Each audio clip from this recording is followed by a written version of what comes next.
В эфире телеканала «Якутия-24» программа «Актуальное интервью». В студии работает Кристина Якупова. 18 марта страна отмечает 5-ю годовщину со дня воссоединения Крыма с Российской Федерацией. В честь знаменательной даты в Якутии запланирована широкая и культурная программа, которая охватит все улусы и города республики. Об исторических связях Якутии и Крыма, о сотрудничестве после воссоединения и праздничной программы и что значит для якутян дружба с жителями полуострова, мы поговорим сегодня с гостем студии Александром Каниным, советником главы Республики Саха-Якутия. Александр Николаевич, здравствуйте. Здравствуйте, Кристина. Если вспомнить историю, с какого года есть упоминания о связях Крыма и Якутии? Ну, если вообще войти в длинную историю, то есть 42-й Якутский полк в 1855 год в русско-турецкой войне принимал активное участие, и там погибло 1871 человек захороненный. Так.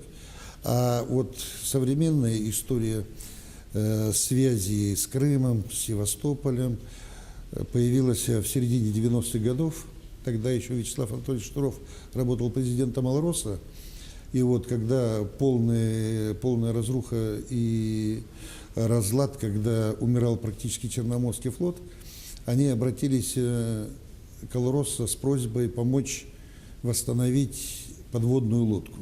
Она находилась несколько лет, стояла у пирса без аккумуляторных батарей. Они в то время стоили прилично $3 миллиона.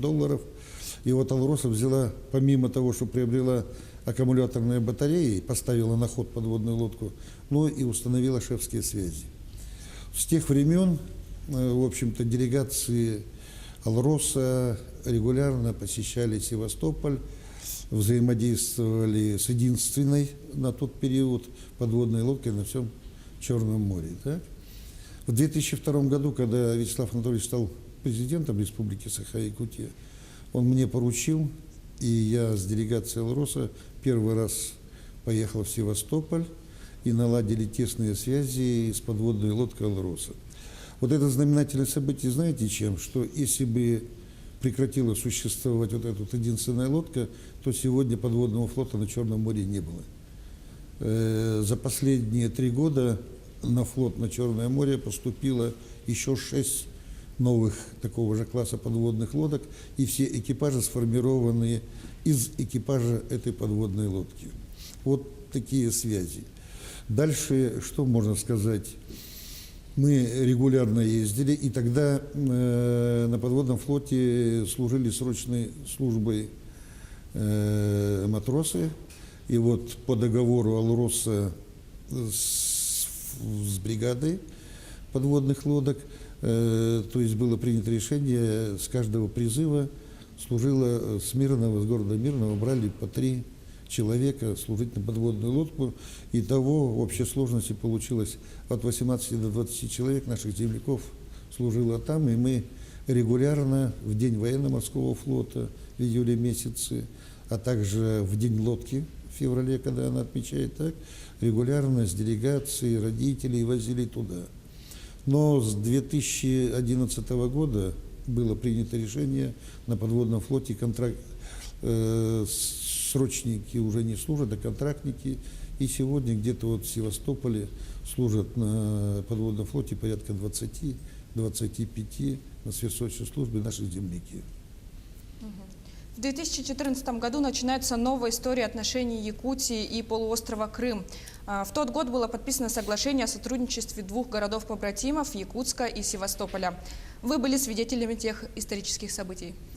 Да, я хочу сказать, что дело в том, что, в общем-то, всегда посещая Севастополь, еще когда он был украинский, в состав Украины входил, мы удивлялись той атмосфере, какая сохранялась в Севастополе. Всегда я, приезжая обратно в Россию, тогда еще с украинского Крыма, всегда говорил: ребята, мы не ценим того, что мы находимся в России. Потому что с кем из севастопольцев не поговори, все, что мы россияне, мы хотим в Россию и так далее. И вот в 2014 году, после референдума, то есть состоялось, что Крым стал российским. И по заданию Арсения Сергеевича Николаева, тогда он еще был мэром города Якутска, То есть мы на День военно-морского флота сформировали делегацию города Якутска, в общем-то приличная, из общественности, из казаков и так далее. И вот эта большая делегация поехали в Севастополь.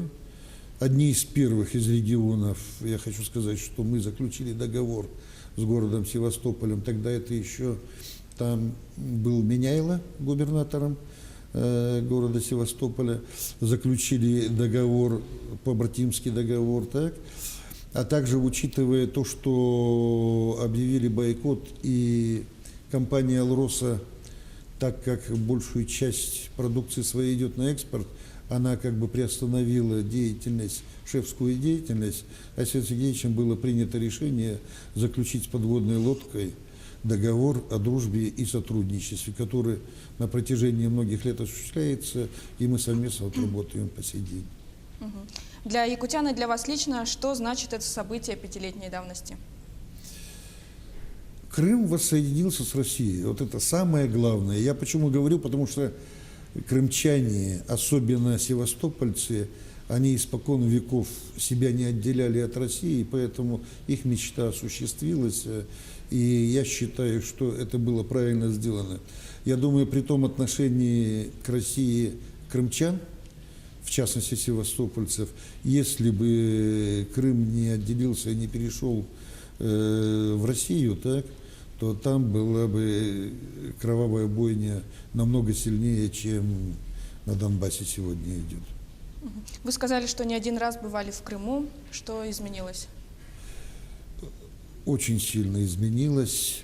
Первые годы, ну, мы, помните, в советские времена с родителями ездили отдыхать в Крым, смотрели, всегда восхищались, какие ухоженные города были и так далее. Первые годы, когда появлялись, я вот с 2002 года практически 2 раза в год ездил по шефским связям, ездили туда, в Крым, и было удручающее состояние. Почему? Потому что набережные заброшенные, не отремонтировали, дома все обшарпанные и так далее.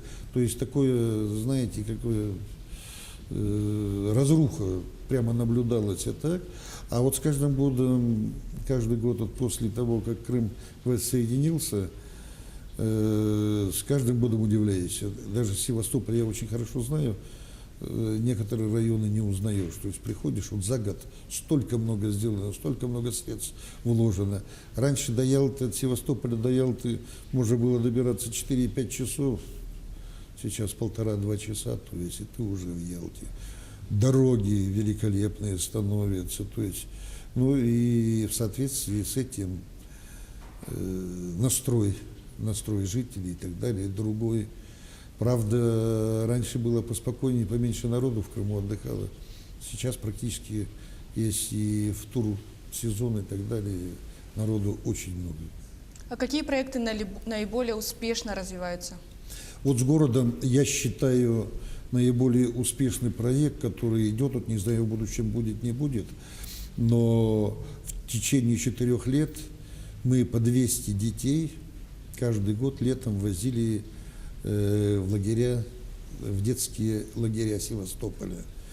Мало того, что вы сами знаете, что у нас ни курортных зон, ничего в Якутии нету, так, детей мы возили из семей, таких трудных семей, то есть со сложными жизненными ситуациями и так далее. И вот за 4 года порядка 800 детей, то есть получили оздоровление, купались, отдыхали и так далее. Вот это тот основной проект. Мало того, что он проект не только в плане оздоровления, наша шефская подводная лодка, во-первых, посещение детей обязательной лодки. Сам Севастополь – это полностью исторический город, любая точка, то есть это знаменитые места, то есть по местам боевой и трудовой славы детей знакомились с личными составами, там что только значит она 35-я батарея, поэтому очень полезные поездки, и я надеюсь, что новый состав мэрии, я думаю, что продолжит вот это, возить детей туда на отдых, на лечение. По вашему мнению, по каким направлениям нужно еще развивать Крым? Очень много. Там, знаете, что вот сейчас вот постепенно начали восстанавливать курортные зоны. Начали строить более-менее современные гостиницы, санатории и так далее. Я думаю, вот в этом направлении и у нас в договоре с городом Севастополем было вот учтено санаторно-курортное лечение наших северян, горожан. То есть почему? Потому что вы сами знаете, что зима у нас длинная, то есть лето короткое. Так? В этом направлении надо развивать. Я думаю, что край богатый фруктами, овощами, винной продукции, только что значит инкерманские вина, шампанские и так далее. Так? Вот в этом направлении мы могли бы взаимодействовать, и уже намерения у нас с городом Севастополем, с крымскими предприятиями в этом направлении есть. Мы обмениваемся делегациями, к нам приезжали делегации из Севастополя, мы со своими делегациями ездили. И что интересно, вот благодаря 42-му Якутскому полку давно существует улица Якутская.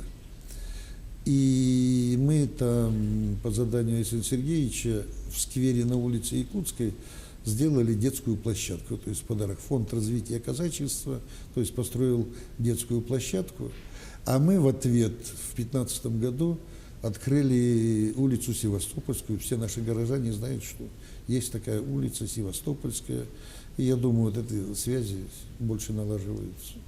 По всей стране запланирована широкая программа празднования этой даты. Где преимущественно они пройдут и что ждет якутян? Ну, во-первых, в школах, в районах республики проходят вот эти встречи. Кто-то, у нас многие, кто служил на Черноморском флоте и так далее, вот участвуют, принимают участие. Так? У нас 18-го на площади Победы пройдет митинг, посвященный 5-летию. Так? Вы сами знаете, Севастополь город-герой. Есть там стелла, возложим цветы и так далее. Алексей Сергеевич выступит, поздравит горожан и так далее с этим юбилеем. Классные часы проходят, в трудовых коллективах обсуждают. То есть очень широко подвергается обсуждению вот эта дата. Александр Николаевич, спасибо.